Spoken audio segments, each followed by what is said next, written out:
Hi, I'm Cheryl Kagan, very proud to be the Senator for Gaithersburg and Rockville. Welcome to this week's edition of Kibbitzing with Kagan, brief conversations with people I find fascinating.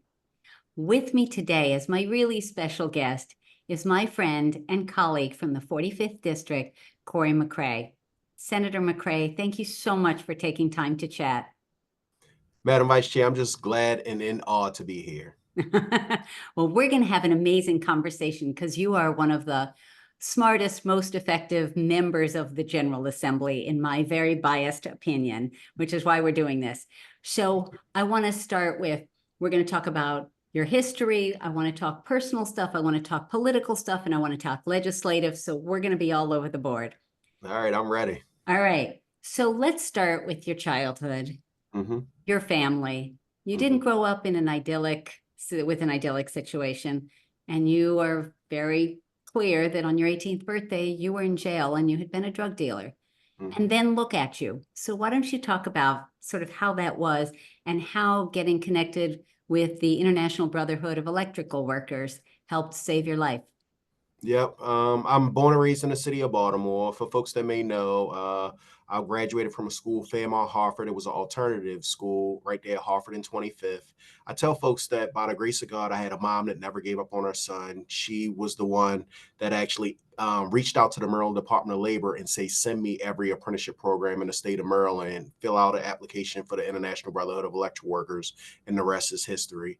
But Madam Vice Chair, I stay in these classrooms. I stay speaking to our young scholars because I think it's important to hear the story. I think it's important for them to know that there are people out there just like themselves, go through certain conditions, but I remind them that they are great and that as long as they have the resources and opportunity to be able to do so, I think that we're going to work very hard. But just a regular Baltimorean who's proud, privileged to even be serving in the Maryland State Senate. And I think that most people that know me would say, I couldn't have saw it 20, 25 years ago. You could argue the same story is like our governor, Wes Moore, who had a Very much so. struggling childhood, and now look at him. You're both so amazing. So again, we're going to cover a whole broad range of stuff. Let's start with the legislative, since we are senators and work on legislation. So you served one term in the House of Delegates and then ran against your senator, who was a really good guy, had served a very long time. And you really challenged him about his effectiveness. You won overwhelmingly, very handily, and came to the Senate. So mention, if you would, the difference between the House and the Senate. What do you miss about the House, and what do you like best about being in the Senate? So obviously knowing that House members will be watching this is going to be tough. But Be gentle. when I was in the House, I did a tour in the House. I got to work on some very cool things like voting rights, restoring voting rights to over 40,000 Marylanders that was on parole or probation. Got to work on apprenticeship opportunities, making sure that we increase this for young men, young women, city of Baltimore, state of Maryland. But one of the things that I realized was that many times conversations start in the Senate, to be honest with you. And then they come over to the House of Delegates when agency heads, when partners are having these conversations. And I just thought that many of the decisions that I was impacted by, I was indirectly impacted and I didn't make a decision at all. And I just know that I could have sat there and knowingly know some of the things that I disagreed with, or I can do something about it. And I chose to go over where 47 members reside versus the 141. And it's been a great opportunity ever since. I just feel like the amount of gains that we've been able to make for the district has been immeasurable, the work that we've been able to do. Absolutely. So you were also on the Environment and Transportation Committee in the House. Now you're on the powerful Budget and Taxation Committee, going from a policy committee to a fiscal committee. Was that a challenge? You know what? I went kicking and screaming to the ENT, so I always have strong conversation with freshman members like, do not do what I do the first day that you get in the House of Delegates. But it was a great experience. The thing that I remind our young scholars are, walk towards the things that you are scared of. I was terrified of ENT because this was not my subject matter expertise. Mhm. But once I got over that fear, I realized that this is a great opportunity because many of the decisions that needed to be made, I found that I was the one that was in the middle because I was just learning and everybody else knew where they were. And Interesting. then just transitioning over to the Budget and Taxation Committee has been a blessing because, as we know, it's a $60+ billion budget for the state of Maryland, and being able to weigh in on those decisions, be able to chop up or be a part of that conversation of $60+ billion is a great honor and humble privilege. So one of the continuity issues, because you were on environment and transportation, certainly transportation is an issue in the city of Baltimore that you've been talking about. The Purple Line, access to transportation, which gets people to schools and jobs. Why don't you talk about some of your concerns and challenges in the city on that? You know what? So transportation is real, and I'm glad that you brought it up. I can remember being in middle school. As soon as I was 11 years old, I was catching public transportation. Mhm. And now that I have 4 kids, I got a Kennedy, Reagan, CJ, and Bryson. But Kennedy and Reagan catch public transportation. And the thing that I think about is there are many times where the bus did not come at all. In the Baltimore City, we're very unique. So we're an outlier. Every other jurisdiction have set aside buses that come just for their schools. Our young scholars catch public transportation in Yes. order to get there, and it's called trippers. So the trippers may get there late, they may not get there at all. But what we know is, as we're spending and investing so much into education, if they can't get there to get the education, then we've started off wrong. So Mm. public transportation plays a large role in this. So not only is it about our young scholars, it's also about our seniors that's trying to get to grocery stores or get their prescriptions. It's about the mom, the dad that's trying to get to that job. The employer is not always going to be sensitive if you're coming in 5 or 10 minutes late because public transportation Right. didn't work that day. And we have to fix these systems. These systems are broken. We don't always invest in the maintenance of our infrastructure. And these aren't things that you can see every day. So you don't always like get the enjoyment of doing a ribbon cutting or things of that nature. But there's still things that we have to invest in. So thank you for bringing up this public transportation part because it's a very important piece of the puzzle. Absolutely. Well, you are one of the key voices for the city of Baltimore, and I'd love to know, you used the word broken. The city used to have some real broken parts. How do you think the city's health is lately, with Mayor Brandon Scott, and how do you think that's all going? I'm very enthusiastic about where the city stands at the moment. I look at Mayor Brandon Scott as our quarterback. So we're all a team. And I look at him as the quarterback. I can be a wide receiver, I can be a running back, whatever it is. But like I know I'm part of that team and being able to weigh in on that. I think that with the mayor's office has been very strategic, but very innovative. I think that with a number of our council districts, I overlap 6 council people. So I'm having consistent Yeah. conversations. And I'm super excited just about the Senate, that Baltimore City Senate delegation, because we have strong leaders in Antonio Hayes, Senator Ferguson, Senator Mary Washington, Senator Joe Carter, and we just gel together, which I think Mhm. is really, really good for the city. And I'm not sure that we've always seen that being so copacetic just in history from that standpoint. So I'm very enthusiastic about the potential. We watched Washington, D.C., we watched New York, we've watched these adjacent jurisdictions bust, and I think that our moment is only right there in front of us. Amen. Let's hope so. And just to be clear, Senator Ferguson is also President Oh, Ferguson, which President Ferguson. Yep, yep, doesn't yep, hurt. yep. You are vice chair of the Capital Budget Committee, so you make sure where the taxpayer investments for long-term spending goes. Why don't you talk about how you're able to have an impact on that? And So with Senator Craig Zucker is a great team member, a great leader, but like you said, I get the awesome opportunity, humble privilege to be able to serve as vice chair of Capital. It's a phenomenal learning opportunity because then I get to invest my time in understanding what's going on across the state of Maryland in these specific jurisdictions and doing that with Chairman Zucker and also being able to weigh in on like just making sure that everybody's reflective in our capital budget. I think that that's one of the challenges that was missing decades and decades ago. But right now, we get to kind of move the ship in the right direction. And I'll give you an example because I think that that's very important to do. sure, Like the BMA is very important to the the state of Baltimore Museum of Art, Baltimore Museum of Art. The Walters beautiful Gallery place. I love the Walters. Yes. is very important to just the continuity and the strength of the state of Maryland. But I would also submit that the National Great Blacks and Wax Museum is a Mm-hmm. very important anchor institution for the state of Agreed. Maryland. and just making sure that that's reflective in this document that we call our priority when we see it. So like that's so important to me, but I'm glad that I had that honor to be able to weigh on such. That's great. Uh, Very importantly, from a policy perspective, and a very big deal, is that you are chair of the Budget and Taxation Subcommittee on Health and Human Services.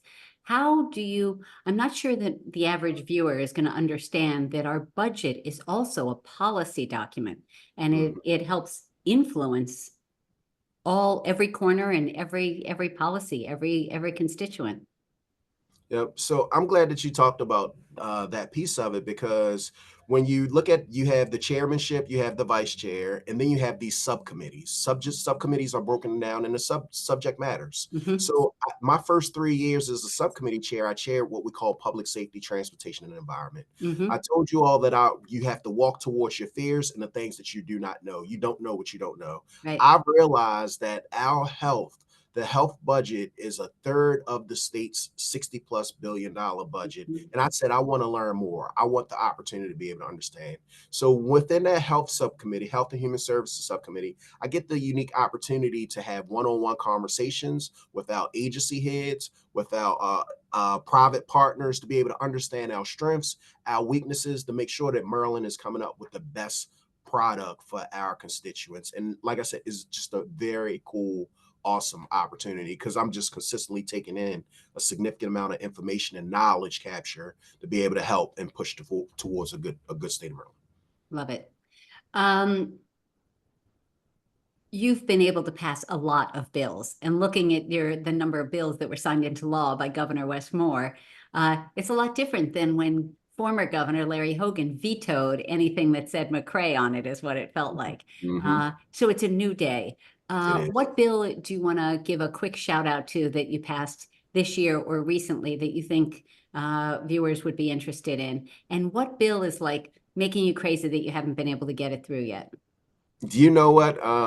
So I'm just proud that we've passed close to probably 100 pieces of legislation over the 10 years that I've been there. Amazing. And the one that really, really resonated with me this year is, I told you I stay and think it's important to be present for our young scholars. Yep. And one of the things is that I went to a school with Achievement Academy, and the guidance counselor had invited me, Miss Riddle. And Miss Riddle had gave me the opportunity to speak in front of these young scholars. And I asked them the question, if you were senator for a day, what would you bring about for your school? Yep. And the driving instruction was one of the things that was brought up. And just to be able to have them formulate an idea, come and be able to testify before your respective committee. So be able to see how the General Assembly works, and then be able to see it tacked on to another bill, so to see it actually come to fruition. So all that to say was, I put forward Senate Bill 1080. This was the opportunity where we would have had a provision where appropriation $2 million in perpetuity is now there for schools that have a concentration of poverty level of 40% or more. That got tacked on to David Frazier Hildegago. We call him DFH, his bill, but that is probably one of the ones that really was near and dear to my heart, because young scholars got to work on it. It's something that's going to impact our schools, our public schools, and it's something that we can kind of carry on and hopefully have good opportunities. I love it. Yes, ma'am. So I'm going to transition to political, but this is actually a good transition, which is, how do you like to hear from your constituents? You talked about your young scholars. How do you hear from other constituents who say, I'm worried about, or I'm having problems with, and can you help me? Yep. So I always tell folks, and I said this repeatedly just today, I give them my phone number and I give them my email, but I love email because I actually look at every email that comes across my desk myself. And I may forward it to my staff and say, here's the direction or things of that nature, but I actually get a close bird eye views and granular level of what's going on in my respective community. So email is the best. I am on all social media platforms, but I tell you, it is tough for me. And the young people do this all the time. They'll DM you.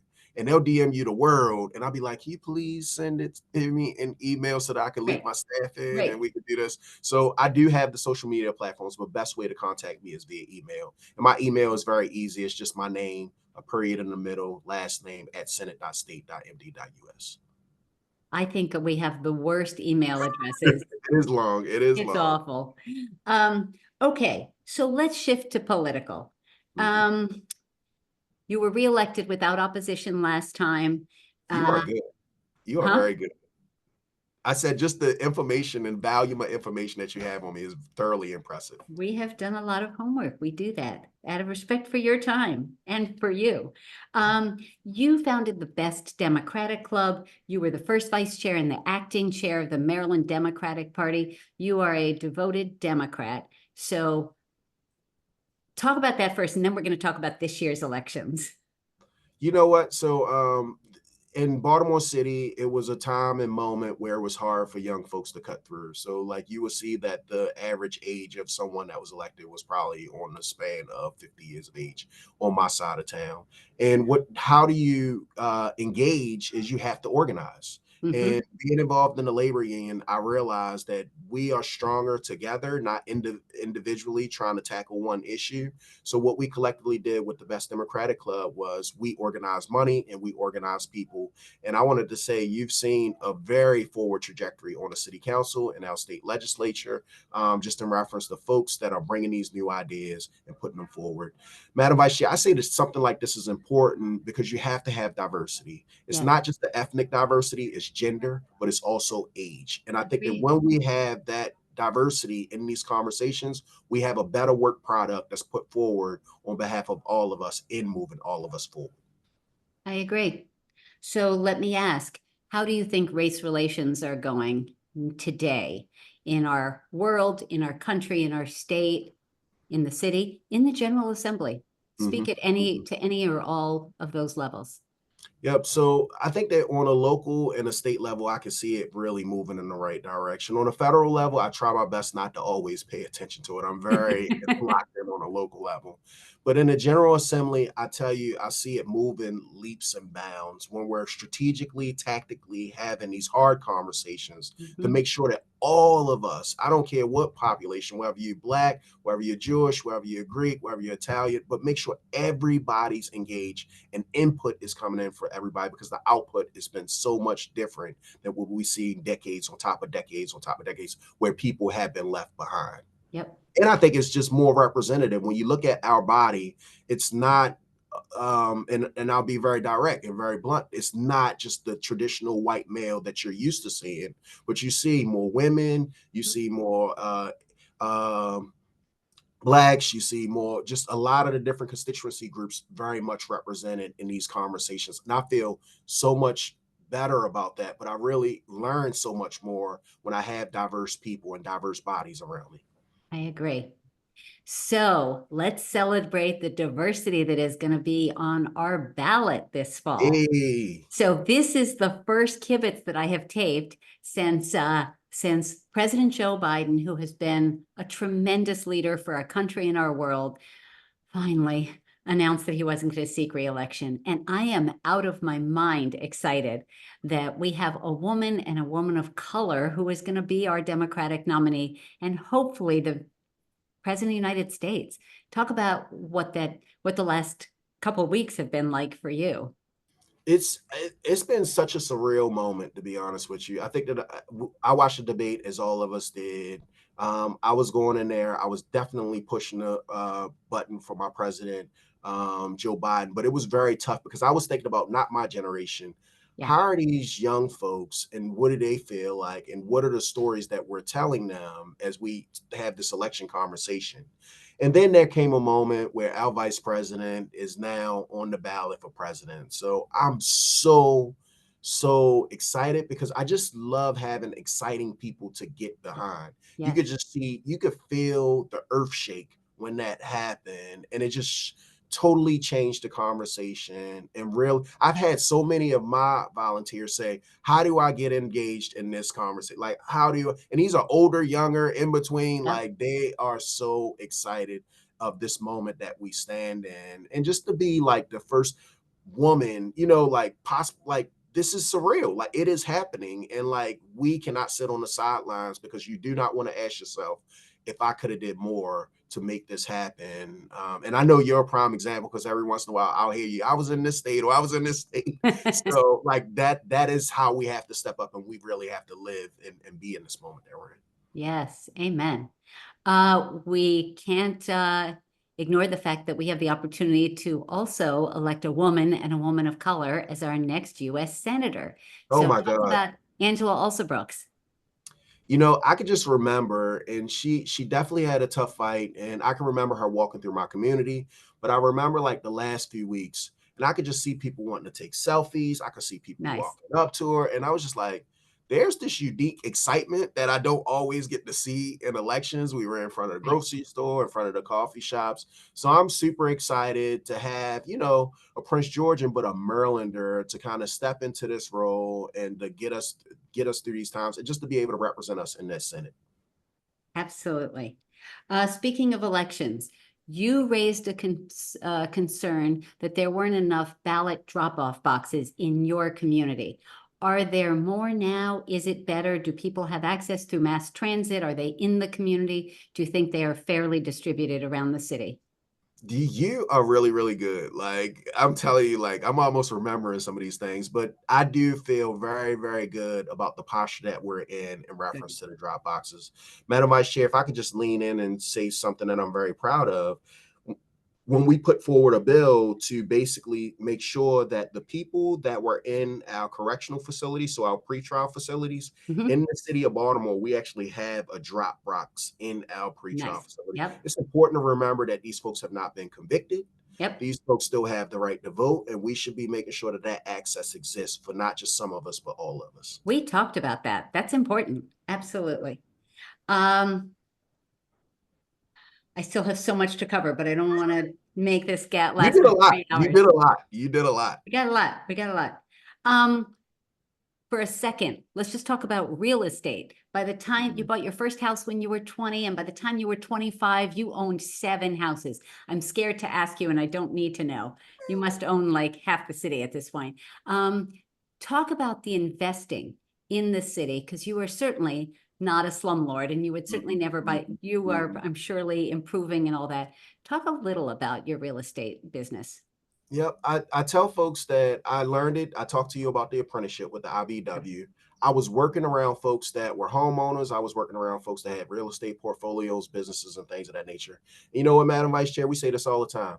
That person's no smarter than I am. And I can duplicate the same thing that I'm witnessing. So while when I was going through that apprenticeship, and for folks that may not know what an apprenticeship consists of, every year you get a raise. So every year my raise was $3 or $4. So while Per people went out hour.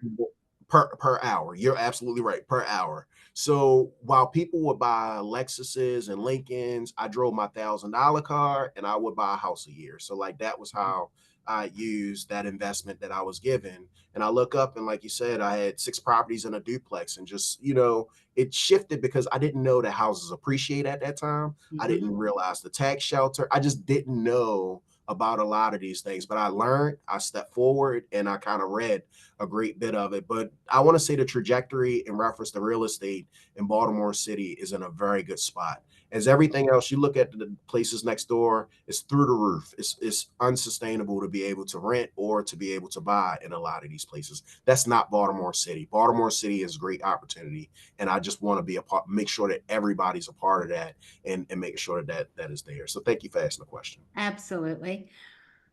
Your family, you are one of the most devoted, forgive the gender reference, the most devoted fathers and engaged with your 4 kids. Kennedy, Reagan, I didn't know you called him CJ. So Cory Jr. and Bryson. So first off, how do you do work-life balance? A lot of times professional women are asked this, but you do it. You are devoted. So how do you Mhm. decide when I really, really, really have to be at this political event and when I really, really, really have to be at this family event? Well, it's no decision. The family is the one that starts off first. If I can, just be direct. I grew up in a household where I didn't have a father. And like, trying to make sure not only am I figuring it out, and I think when you have four, the third and the fourth are going to benefit greatly because I have figured new things out, but also just trying to lead by example. While there is a community of folks trying to do the right thing, sometimes we always don't know what the right thing is. So I'm very public and thinking about what does the education of my children look like? What does the recreation of my children look like? How do I cultivate and try to prepare them to be good human beings and invest in them? So like, that's the most important thing. If I could brag a little bit, in my house, everybody has to play a sport, even if you're not good, because there are fundamentals that you learn. But Kennedy, she finished first in doubles in tennis the last 2 years for city schools. Reagan, Polly, they won the JVN varsity girls basketball. And CJ and Bryson, I'm just in awe because they tell me they're not athletes, they're scholar athletes. Is what I they love say. that. So I live, that's like my mission in life, to make sure that I'm pouring and investing in them, because I know that that's going to pay tenfold, but also people see that and they're duplicating that type of behavior. Late Senate President Mike Miller used to always talk about scholar athletes. So he would love that that's something you're devoted to. I have to ask, and I don't know why I've never asked you this before.